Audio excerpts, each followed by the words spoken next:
مساء الورد والياسمين على حبايبي في كل مكان، يا رب تكونوا بخير.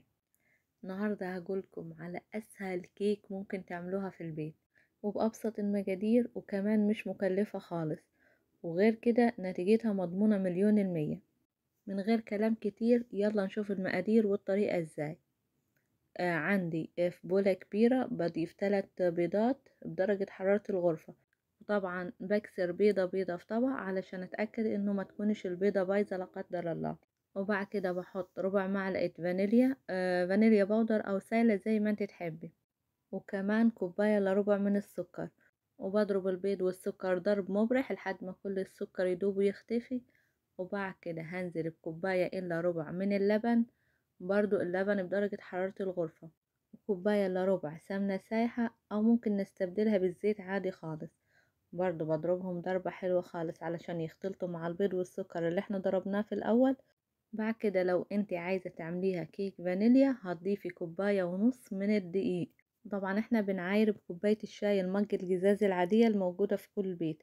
ولو هتعمليها تشوكلت هتضيفي كوباية واحدة من الدقيق، ونص الكوباية هتعمليه من الكاكاو، او مثلا تعمليها كوباية وربع من الدقيق وتكملي يعني الباقي معلقتين ولا حاجة من الكاكاو. يعني عندك المقادير هي كوباية ونص من الدقيق، تستبدلي فيهم زي ما انت تحبي، يعني عايزة الكاكاو خفيف تقيل زي ما انت تحبي.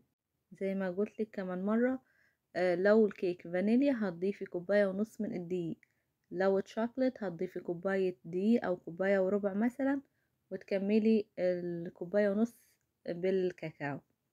بضيف عليهم معلقة كبيرة من معلقة الرز، معلقة بيكنج باودر، وبخلط كل الخليط في اتجاه واحد لحد ما كل الدقيق يختفي، واتأكد انه مفيش اي تكتلات في الكيك بتاعي.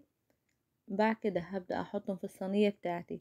عايزة كيك يطلع عالي هتحطيهم في صينية صغيرة، عايزة كيك يطلع يعني ارتفاعه وسط هنكبر الصينية شوية. بدهن الصينية بالسمنة او بالزيت دهنة كويسة خالص خالص، وبعد كده بنزل بالخليط بتاعي على طول. طبعا انا الفرن شغلته من قبل ما ابدأ في عمل الكيك، بخلي درجة حرارة الفرن بتكون درجة حرارة متوسطة، يعني حوالي 200. بحطها في الرف اللي في النص بتاخد نص ساعة.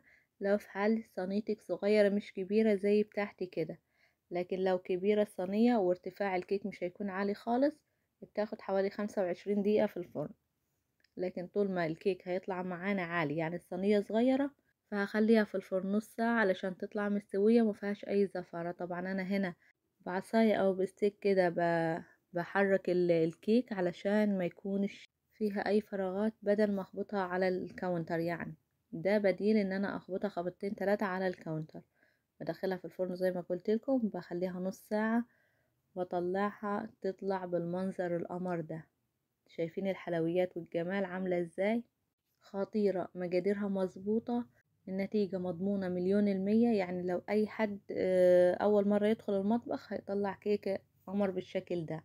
فلايك وشير للفيديو لو الوصفة عجبتكم، واللي لسه ما اشتركش في القناة يشترك ويفعل زر الجرس عشان يوصله كل جديد. وما تنسوش تتابعوني على صفحة الفيسبوك مطبخ كامل.